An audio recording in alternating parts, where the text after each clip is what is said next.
and thanks to MD Expo and your local Biomeds group for putting this together, especially with vendors as well.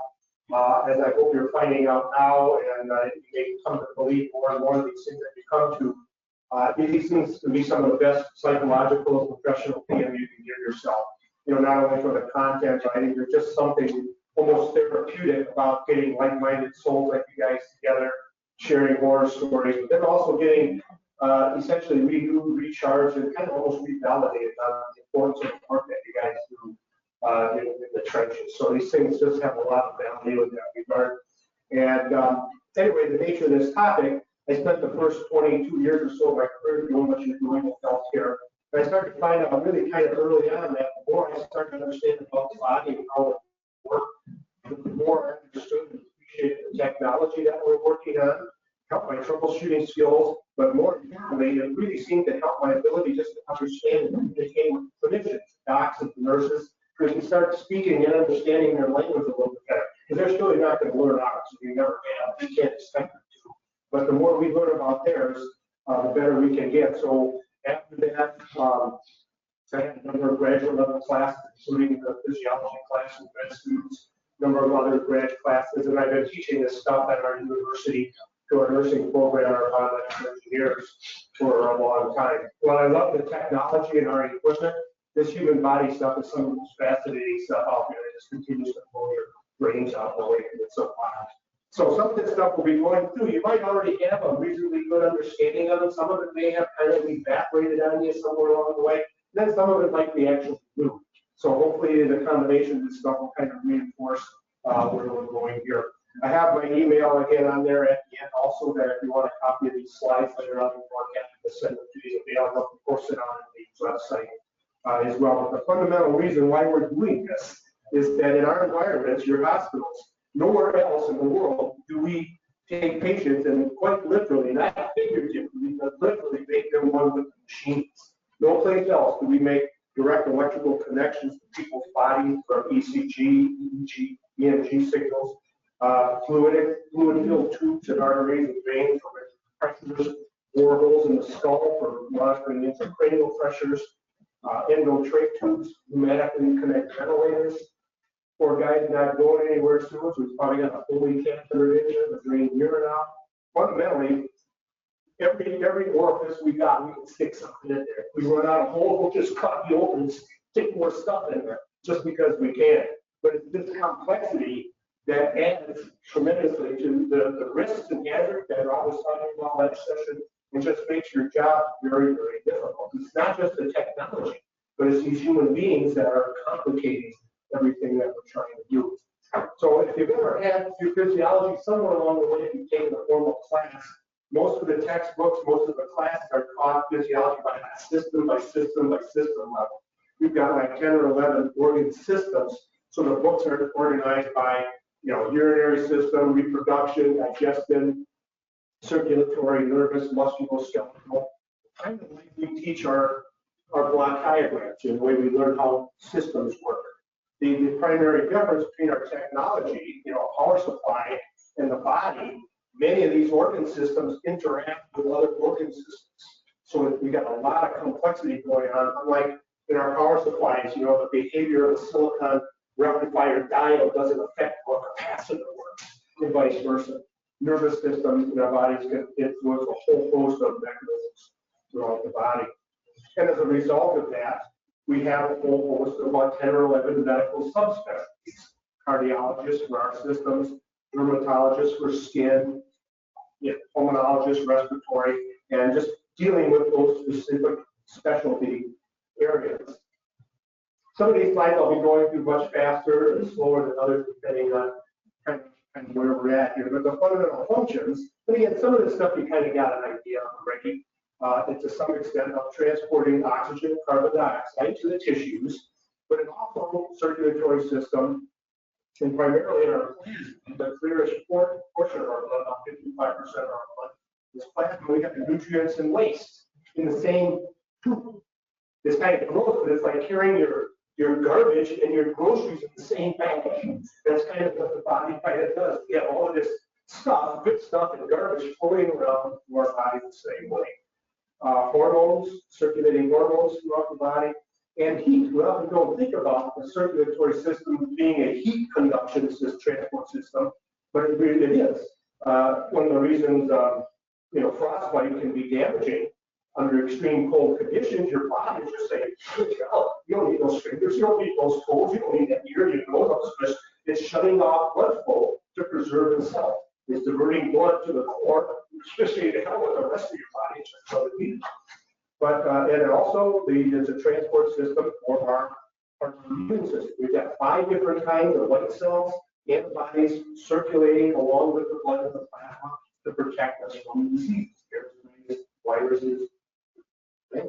So the overall system, this big system we call it, arteries, veins, capillaries, and we have 2 major divisions to the system. A pulmonary one we'll see, and the systemic circuit. And often in the textbooks, they're often kind of nicely illustrated with some of these kind of cool diagrams showing the red, which is our systemic part of circulation, which is typically the oxygenated blood flowing from the left side of the heart. So the left side of the heart pumps oxygenated blood throughout all of these different systems, and ultimately bringing to the level of the capillaries, which we'll see is where the rubber meets the road. The whole purpose of the entire system is to get those nutrients and gases to the level of the capillaries. Well, all these little cells are just waiting anxiously to gobble up the oxygen, taking the nutrients and pee and poop and get rid of its waste, sending that into the venous system back to the heart. So we got the pulmonary system sending venous blood back to the lungs, gets reloaded into the right side, left side of the heart.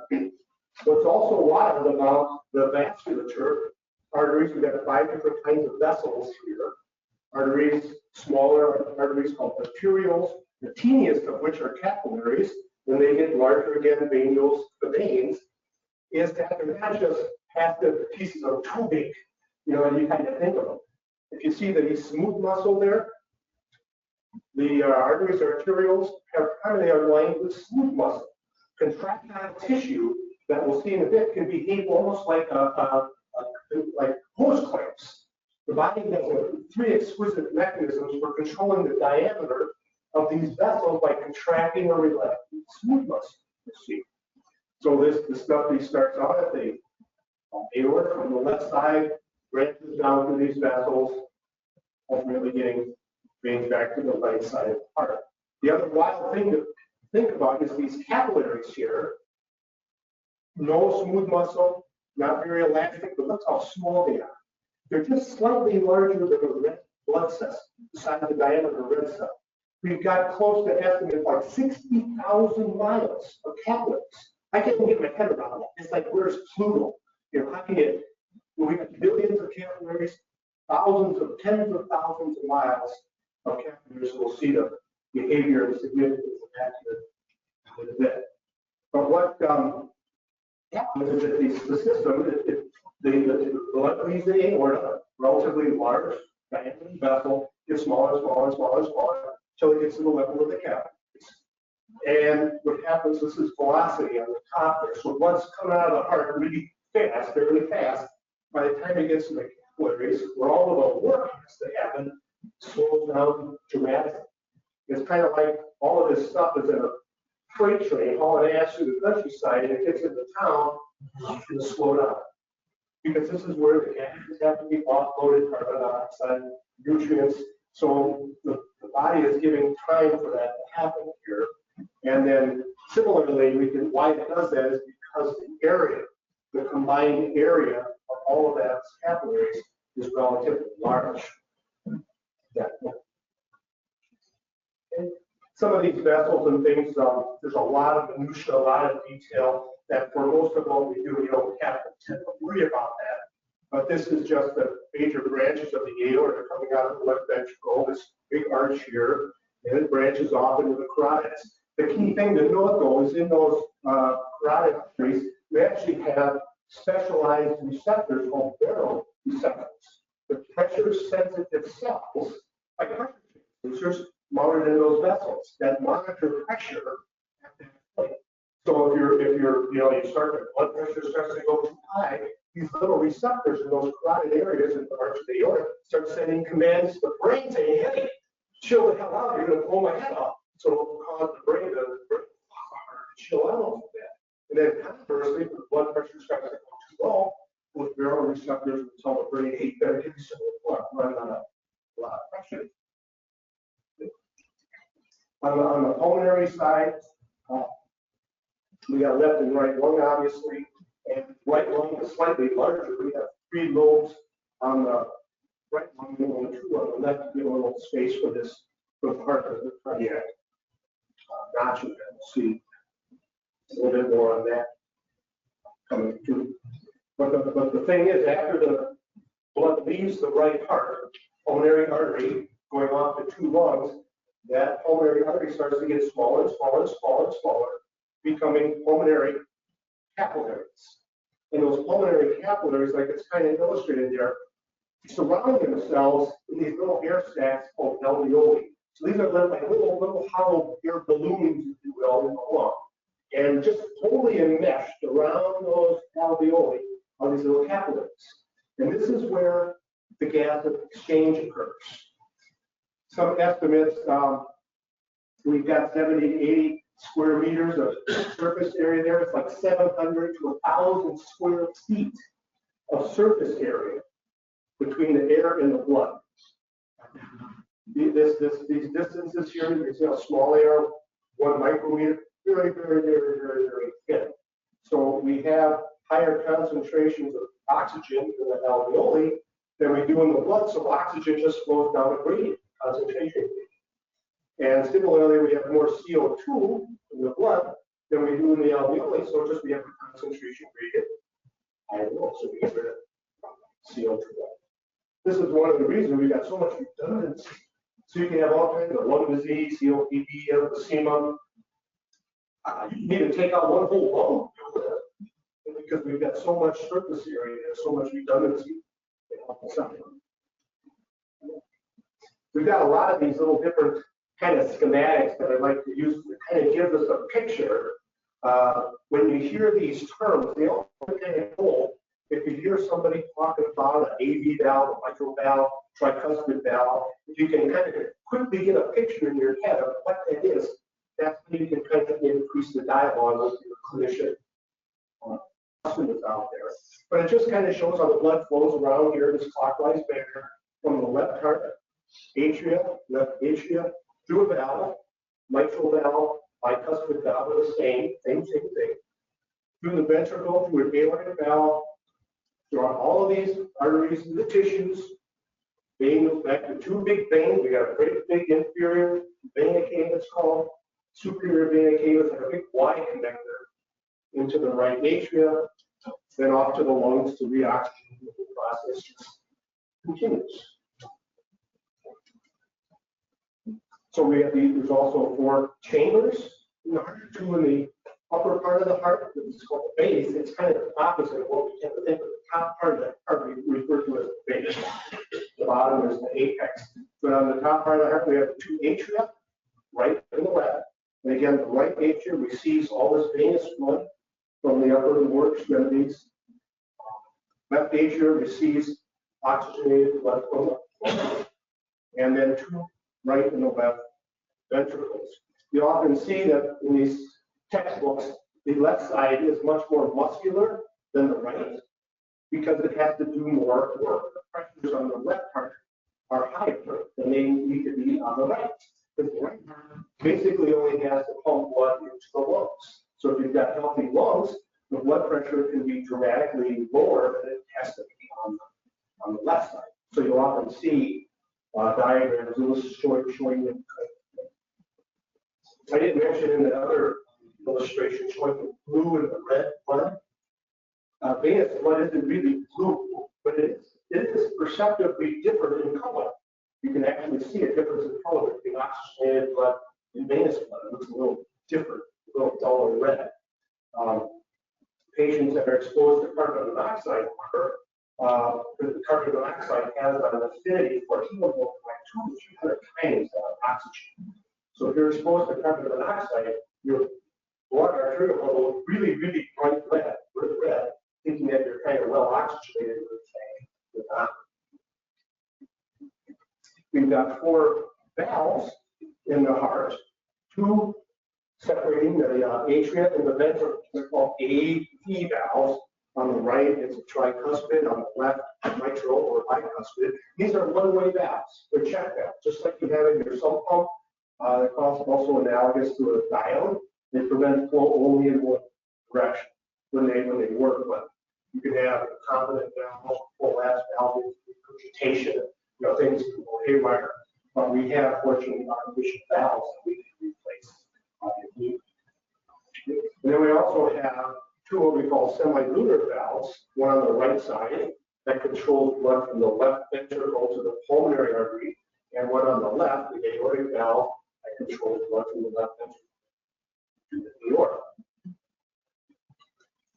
If you look at a cross section, like through that plane there, you can see the left AV, right AV valve, pulmonary valve, and then the aortic valve.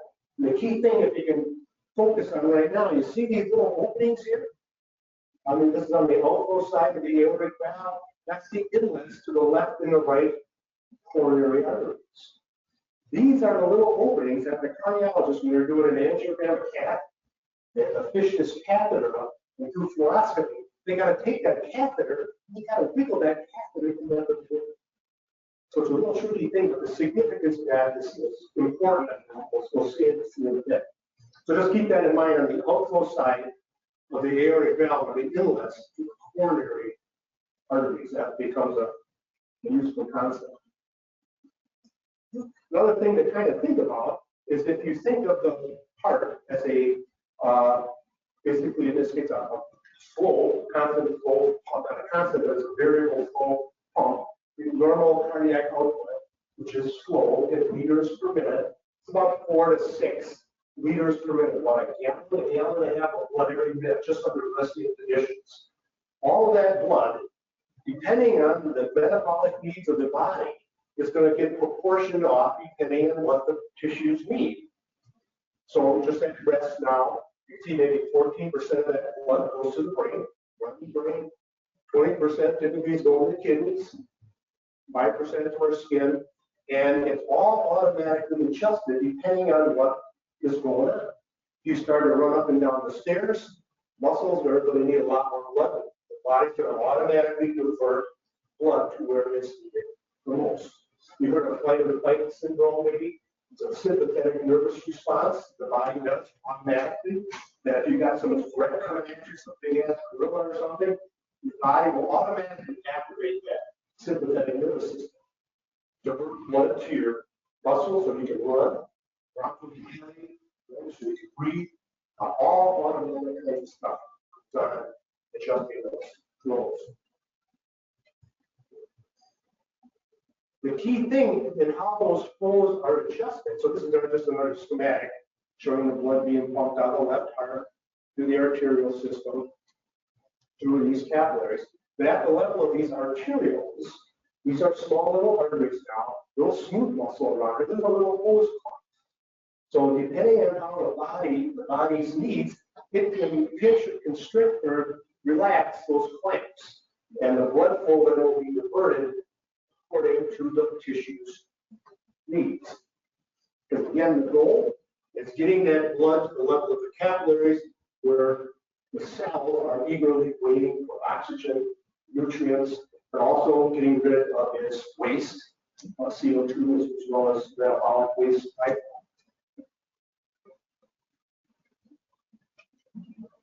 And why that works is just from a fundamental physics law, Cause's law. And the key thing here is that flow, this is just applies to any pipe, whether it's a gas or a fluid, is the flow is proportional to the pressure differential. That should be making sense. Greater the difference in pressure, the more flow you'll get. But the big thing is the sensitivity to the diameter of that pipe, the radius. So you double the diameter, flow increases 16 times.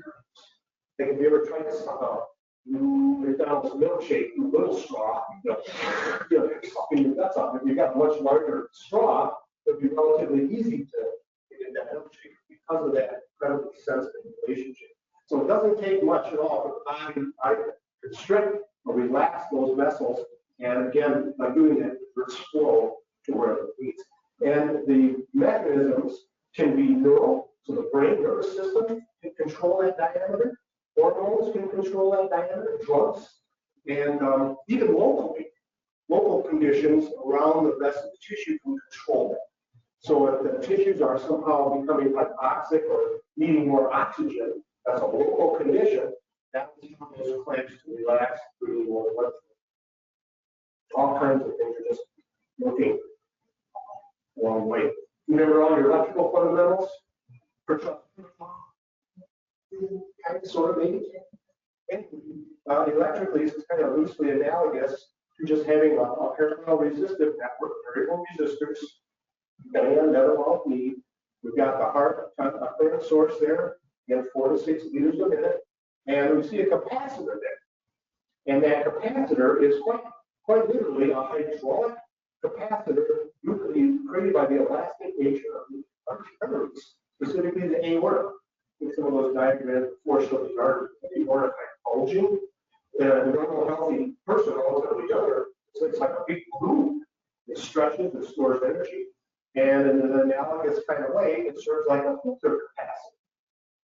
You remember your full wave rectifier power supplies, full wave rectifier? That's kind of what a full pressure profile on the left ventricle looks like. And the elastic nature of the artery in the aorta filters those pulsations out to a large extent.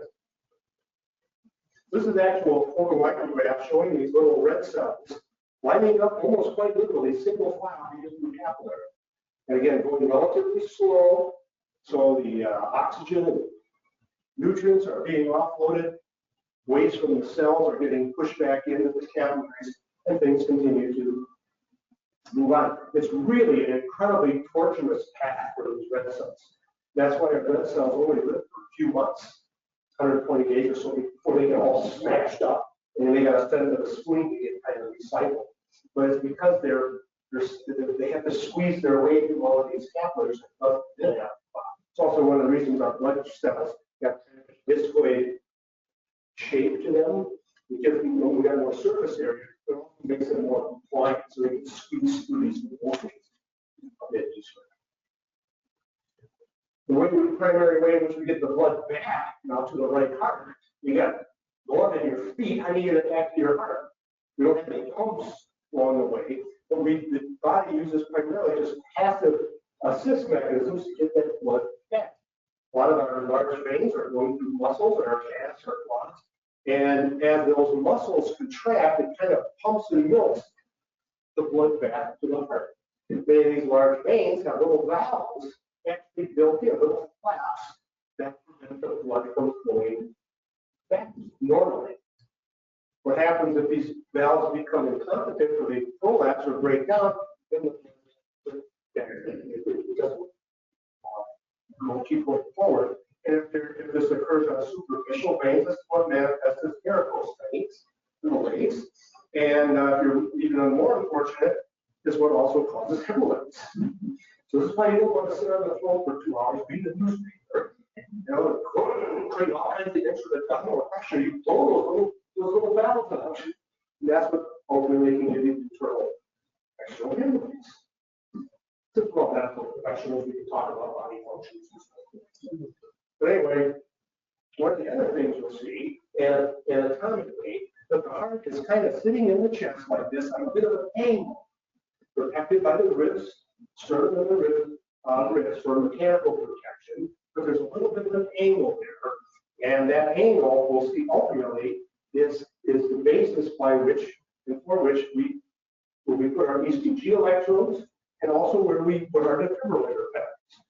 We put one panel on the sternum, one on the apex, is to get that electrical energy we'll see in that part.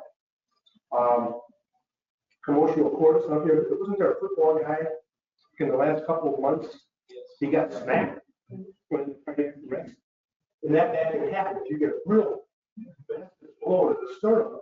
And if that occurs at a real critical phase in the cardiac cycle, we'll see electrically. You can just put the whole heart in the fibrillation, which you did with this kind of case. So it can be a potentially fatal thing. But it's that anatomical location that ultimately contributes to why we put our ECG electrodes where we do. We'll see that in a bit.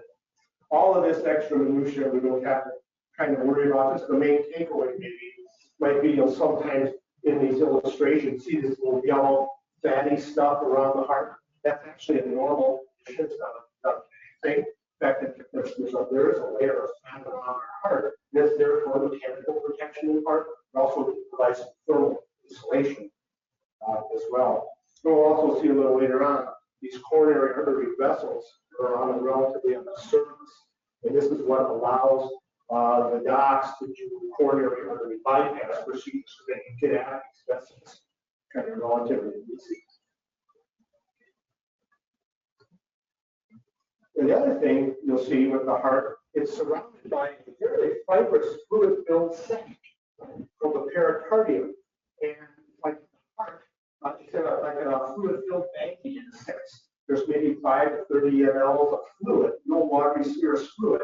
And that serves to dramatically reduce the friction of the beating heart. Do you guys ever get to see an open heart surgery? You get to see an open heart surgery whenever they do the strut on your hip. The heart's really torqued inside of the chest.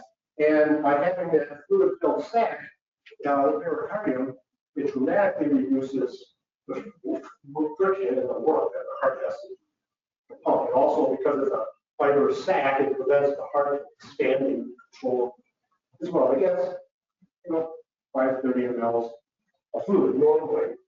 However, you can get fluid can build up in there for a whole variety of reasons.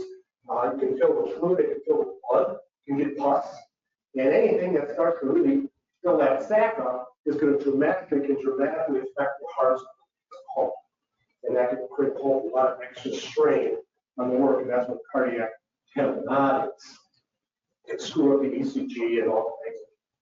Stuff. But coming back to this anterior view, the key thing is these coronary arteries. You remember those little openings on the aortic valve? Those coronary arteries, they branch out and they get successively smaller, and they are what supplying the heart with its blood and its nutrients.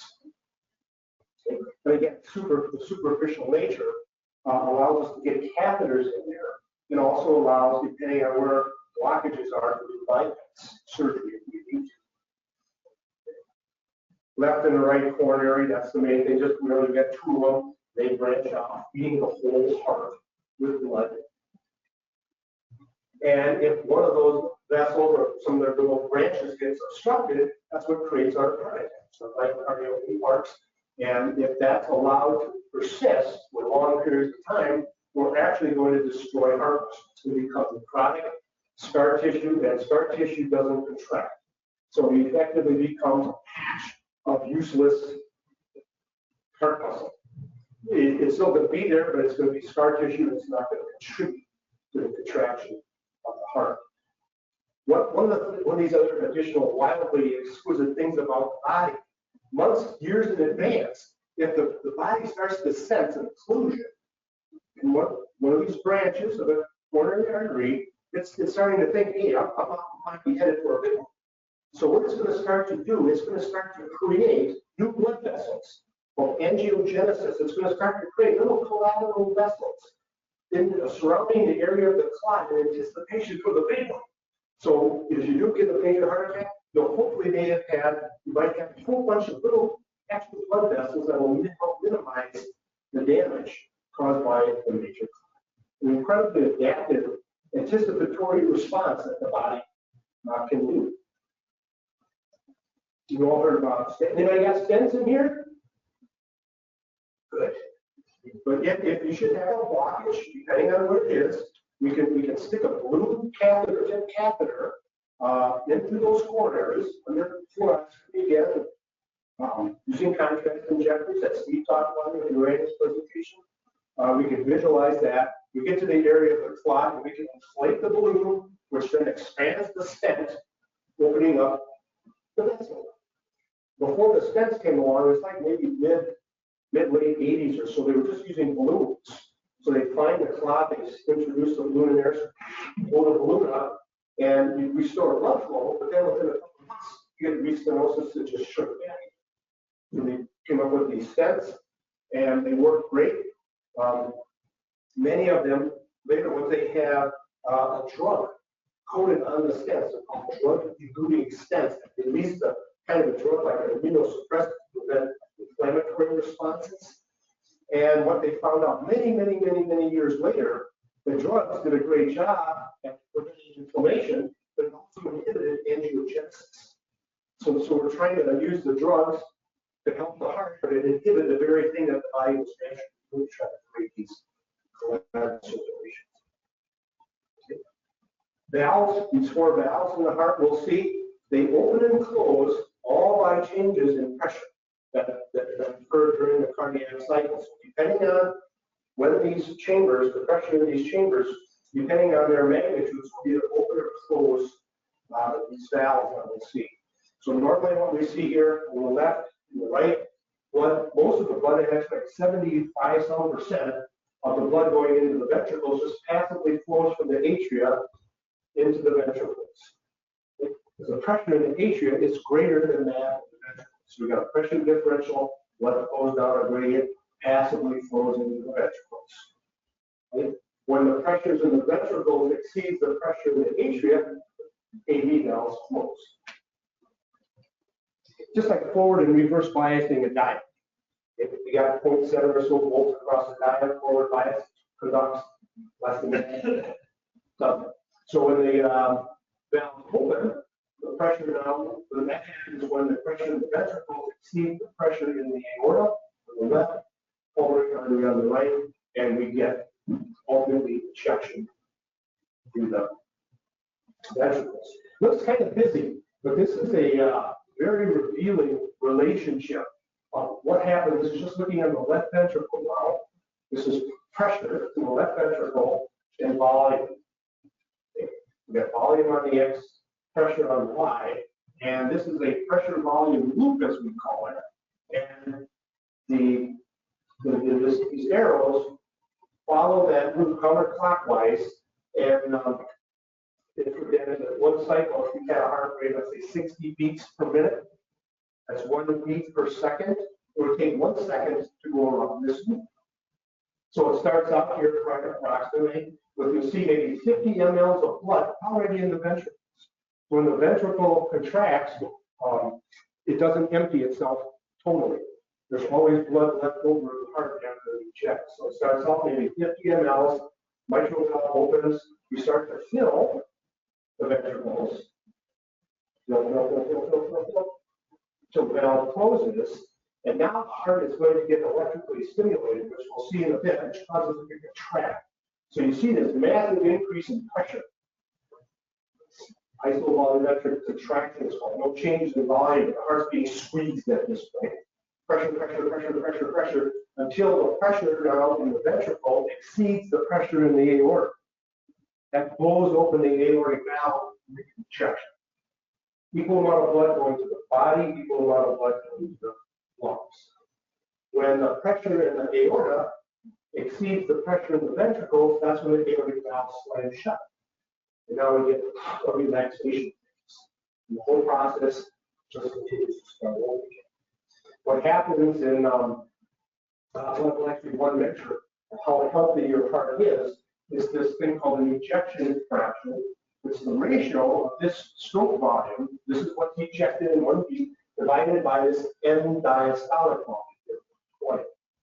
So this is about 50, 70 mLs divided by 120, 58% or so. That's kind of normal. So the higher your ejection fraction is, the healthier your heart is. So if you're an Olympic runner, skier, swimmer, you'll likely have a higher ejection fraction. What happens in people with cardiac myopathies, enlarged hearts, the hearts get physically bigger, so they hold more blood, but they're not stronger, they're weaker. So this whole curve in cardiomyopathy patient actually will shift to the right, and it gets skinnier. Stroke volume is going down, ejection fraction is going down. So even if it's a bigger heart, it's not stronger.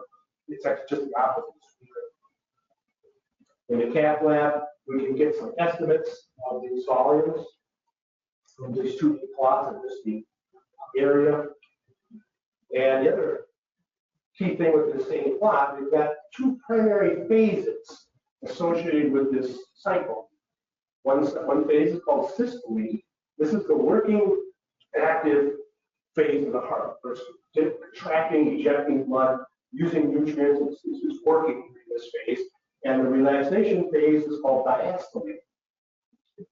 What's another wildly exquisite feature of this system is that the heart spends about 2/3 of its time resting.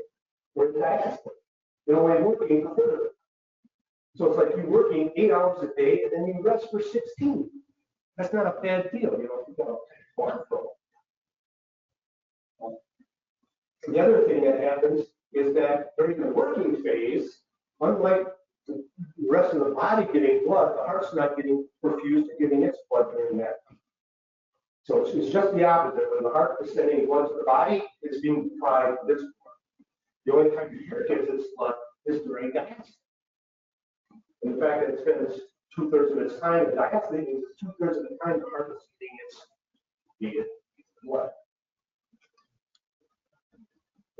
Stroke volume, again, this is the amount of blood injected in one cycle. And that is influenced by a whole variety of things. We've got a whole variety of drugs that are called inotropic agents. Epinephrine, the Jackson, those are the drugs that you have a weakened heart. Will give you those drugs and they'll increase the contractility of the heart, make it squeeze harder. So if it squeezes harder, you're going to get more stroke volume. Cardiac output, basic relationship there. This is slow now, liters per minute. It's simply the product of heart rate times stroke volume. The mLs per beat is stroke volume, beats per minute for heart rate, and this might be normal values here. It's 75 beats per minute at 70 mLs per beat. Maybe a couple shot glasses of blood. That gives us a cardiac output of 5,000 liters per minute.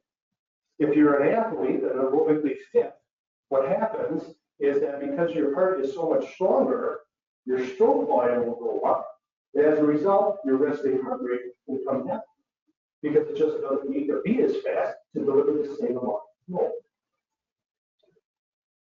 And a lot. And depending on your exercise and your genetics, you can get cardiac outputs that are just incredibly wildly large. 21, 30 liters per minute. These world-class athletes.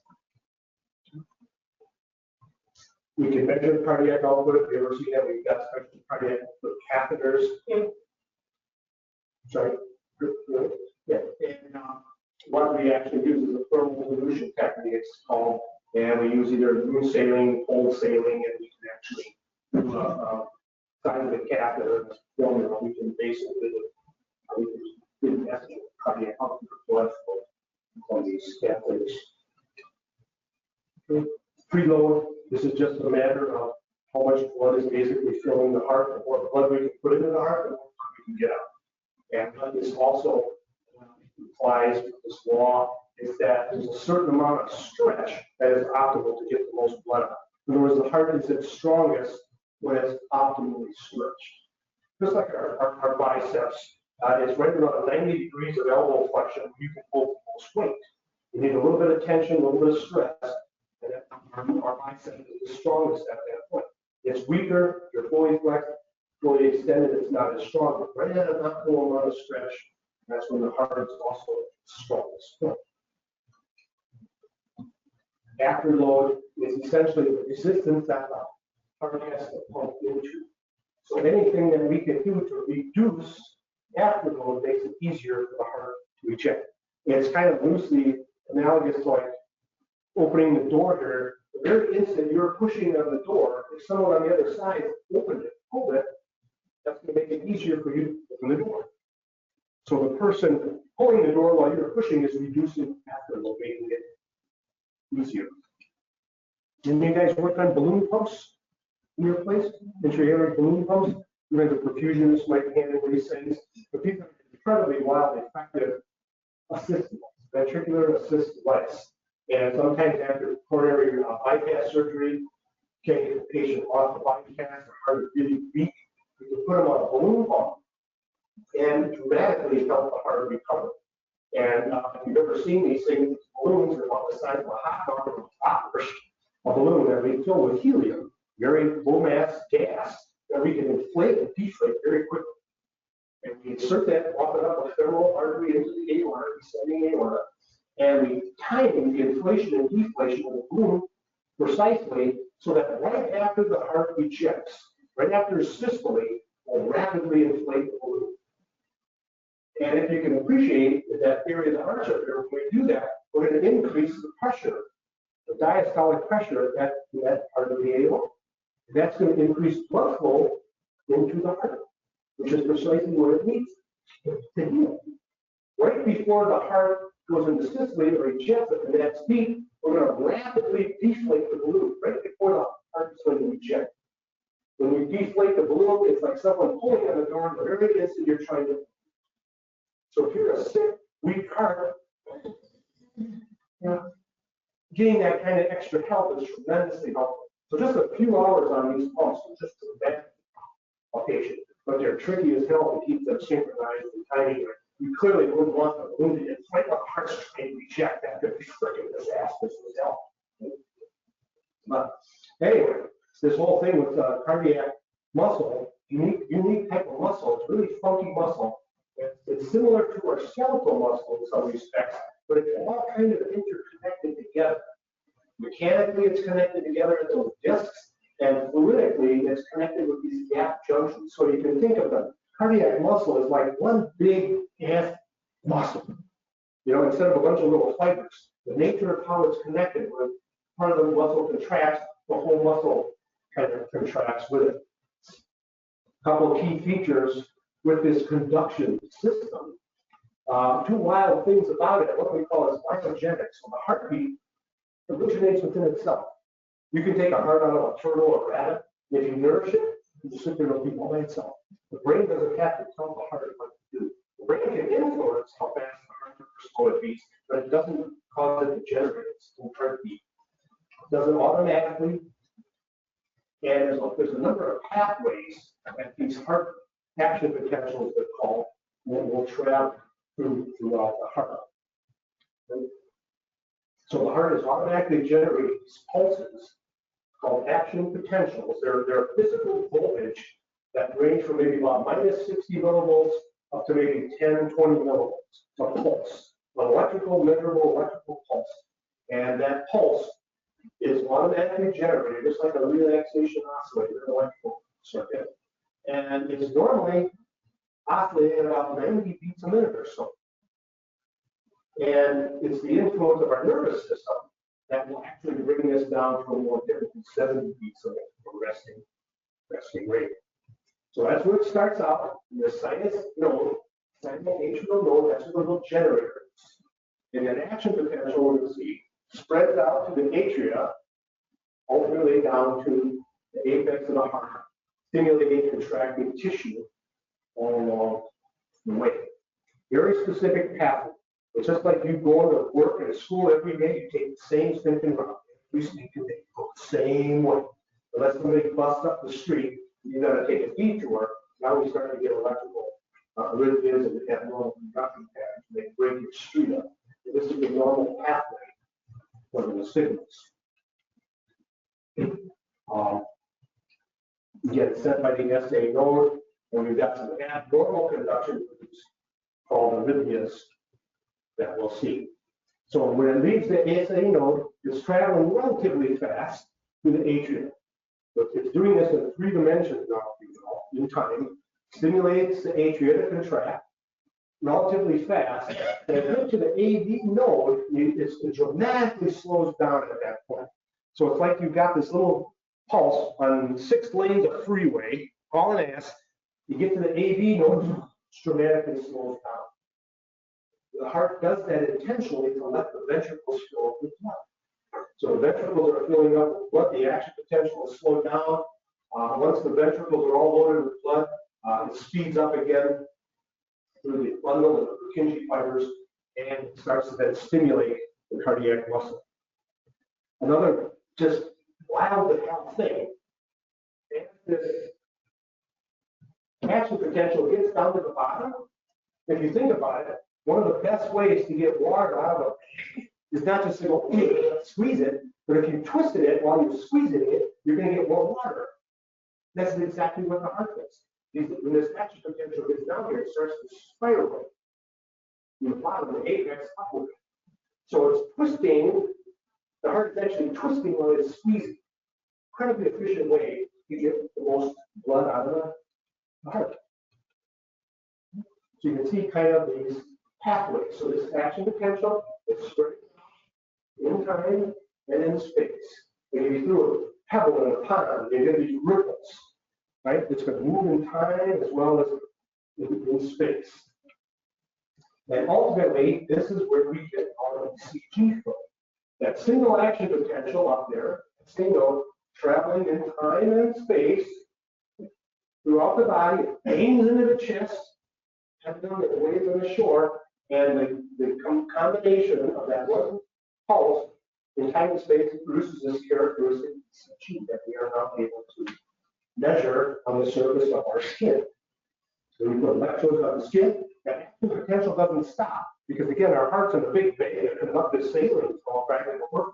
So that electrical pulse wave, it stimulates the heart, and it just keeps going. So we can pick that up on the surface of the skin. It was about 20-some years ago, I had a design team come and ask me, say, can you get the ECG off your butt? Yeah, I don't know. Theoretically, I guess you could, because they had a design idea, create electrodes in the toilet seat.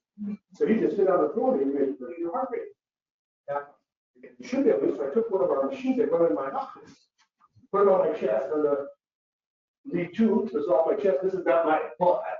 But I didn't bother doing it front. I just kind of slapped them on there. And sure enough, this is a QR, you can see it. There's my ECG off the cheeks. And they ultimately got that to work.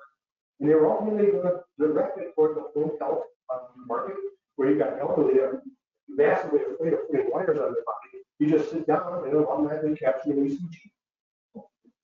Anyway, you can indeed get the signals kind of anywhere. You may have seen some of these older classic original electrocardiographs.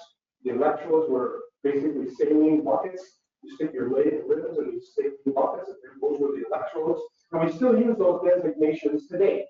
Right leg, left arm, and right leg was the ground or the reference electrode because that was the farthest anatomical point away from the heart. That's why they used saline. This is what we use today.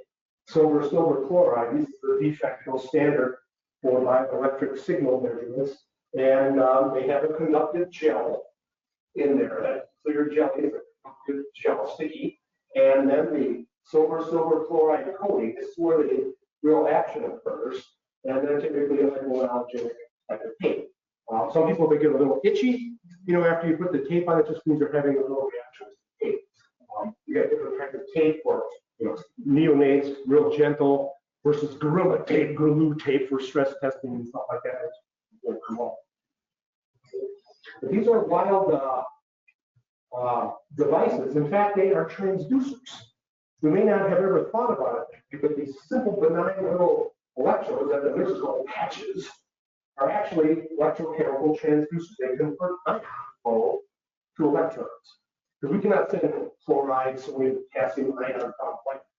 We have to convert them to electrons. And that's precisely what occurs at these electrodes. Some electrochemistry going on there, but fundamentally, ions, I think this shows up a little bit here. So ions going through the body.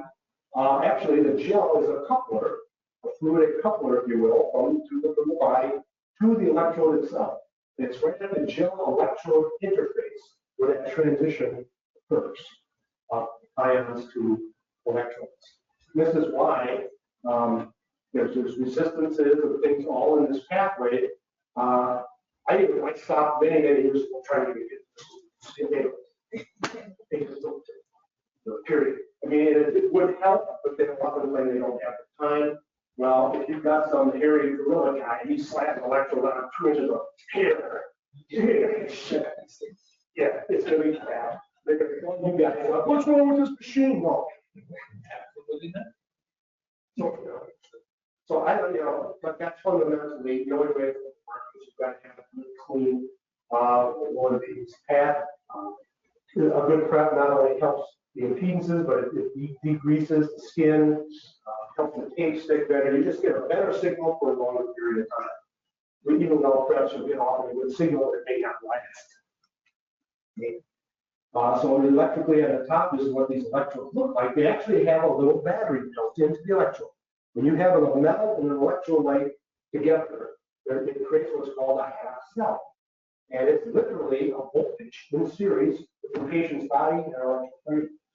A couple hundred millivolts, pretty substantial. This is why we HD couple our electrocardiographs to try to block that half cell potential. We're still chloride because it is a very stable, reversible kind of electrode, very good on material. Between our patient and the monitor, we've got a whole bunch of stuff in here that can influence the quality of the signal. Any motion that occurs will get motion artifact. Anything that disrupts that double layer between the gel and the electrode can create artifact. It almost looks like a muscle artifact, but it actually can be new electrode motion. If you've ever been around a patient when they defib the patient, you'll see the ECG blows right off of the screen. You're basically effectively charging the capacitance in these electrodes. And another benefit of silver chloride, it will recover relatively quickly. You don't want to have to wait a half a minute before you determine whether you just defib the kept it any good. So you want the electrodes to recover as quickly as you can. 60 hertz interference, classic wide fuzzy baseline. You can also get muscle artifact too. So patients coughing, doing some Arnold Schwarzenegger, Hans response, because you contract the pectoral muscle on the small. Okay, a couple quick things with the ECG. There are very, very classic components to this waveform that are just incredibly diagnostic and significant pathologically. But this waveform, we have the classic components to it: P wave, QRS complex, and an ST segment in the T wave. And this is a real vulnerable portion of the cardiac cycle. So this is where the emotional cortex, if you get hit, bang, right around that portion of the cycle, that's when you're the most vulnerable during that period. But what the clinicians often will do very, very quickly, they get really good at it. First thing they often look for is we got a P wave. The P wave is synonymous with atrial depolarization of contraction. So we know the atria are working if we've got a P wave. Next, if we've got a QRS, we know the ventricles are working. This is these classic intervals at 25 millimeters per second. That's the standard paper speed. These things come off the paper. 25 millimeters per second corresponds to 40 milliseconds per division. So very quickly, they'll just simply look at the number of little boxes they call. How many little boxes do I have between the PR? 4 or 5 is fine. 2 or 3 little boxes per QRS is fine. ST segment, really significant in terms of assessing heart attack. This ST segment line should be the same as the PR segment here. If you got a couple of millimeters of elevation or depression, could mean that you're in the middle of heart attack and you have it. Very, very useful in diagnosing stuff like that. Not that you have to do this stuff anymore, because most of this is all annotated. The strips are, but if you ever want to find the heart rate from the strip, you just divide the number of millimeters between our waves, divide it into 1500 and have the heart rate. If you want to be a real geek about it, you can go in and really do that. So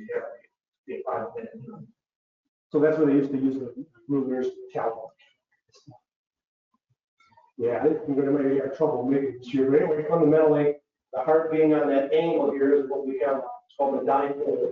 So that cardiac action potential moves along that angle from right arm to left leg. All of that together creates this Einstein's triangle that you may have heard about. 3 bipolar limb leads, it's called. And 1, 2, and 3, they're called bipolar because those lead wires are going into the differential input of the amplifier. Non-inverting, inverting inputs on the amplifier. You subtract the 2, and that's how we get our individual lead 1, 2, and 3. And so basically each of these ECG leads is giving us a different snapshot of the heart at different points physically in this frontal plane. So lead 1 will give us a viewpoint as the vacuum potential moves horizontally. Lead 2, right arm to left leg. This is often the largest. This is where we get the largest QRS typically because it's along that effect. And this is also where we place our defibrillator pads to get the most effect. And then lead 3. We're going to lead 1, lead 2, lead 3. And the color code, hopefully you guys got to kind of have this stuff. Unfortunately, virtually all ECG cables have icons and label. So this is an AHA standardized color code, which you have to follow exactly. Otherwise, you could have inverted complexes and all kinds of things. So right arm, right to the white, left arm black, right leg is green, red, and the B leads. So a complete diagnostic ECG, as we call it, has the 3 limb leads, lead 1, 2, and 3. There's 3 additional augmented leads they're called. Then there's 6 V leads, transverse leads. We'll see that going around the chest. These AV leads and chest leads are all referenced to a virtual ground inside the ECG machine. It's called Wilson's central terminal. It's kind of an abstract concept, but it's effectively a reference point in the body that's created within the machine. So we can get those additional leads. And the whole point of it is that each one of those leads gives us a slightly different view of what's going on within the heart. So this is how we can potentially diagnose so many different cardiac conditions by alteration in these different pictures, if you will. Okay. The V leads go around the chest. So it starts on the right part of the sternum, left part of the sternum, all the way around the right below your armpit. And we get a different looking signal. Same action potential, it's a little bit different at that point. So this is kind of what we get to see. So if you have a pin spot, a blood clot in the posterior side of your heart, we're going to see some alteration in 5 and 6 feet. So that's how we can tell quite quickly that we've got some things going on. Okay, here's where they go. Rough dude. And this is the point from electrocardiogram diagnostic machines. This is just the same heartbeat, just depending on where we measure it from, determines its shape. Okay, we're not going to be able to get through all of this, but what I'll do real quick, I'll give you my email address, and then if you want a copy of this, I'll be more than happy to send it up to you and get it via our website, but it may not be there because I may not be able to get through it all, I guess. But atrial fib, tachycardia, ectopic beats, or PVC. Some of your monitors might have a PVC counter on it that will count these things. These are kind of just weird, kind of like an electrical fart. You know, that the heart just gets irritated, it'll just blow off a weird beat. They're often harmless, they won't hurt you or anything, but sometimes we like to know how many it's. Yep. Okay. The worst of which, of course, is ventricular fibrillation. This is potentially life fatal if it's not corrected. This is when the heart's going essentially electrically berserk. It's just stacked in. You see it in the chest, it's just flopping around like a fish.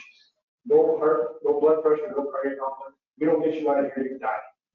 And it's just going electrically berserk, so we're going to use a very barbaric technique of defibrillating you, the massive bolus of energy. And it's just like the electric snap in the shit up. You shut up. We want to purposely shut the heart down. We want it to stop. Then we hope that it will after that. But if it doesn't, The funny thing about that, that's the funny thing about that, most lay people think that a defibrillator or a VD starts your heart. no. And actually stops. It's exactly the point. It's exactly what we wanted to do. And then we hold it. It restarts. So the SA node kicks in again and we'll start again. Okay, I'm afraid we're going to have to stop here. It's one of my fears of not getting through all of this, but there's some stuff on pressure we could have got through. But let me just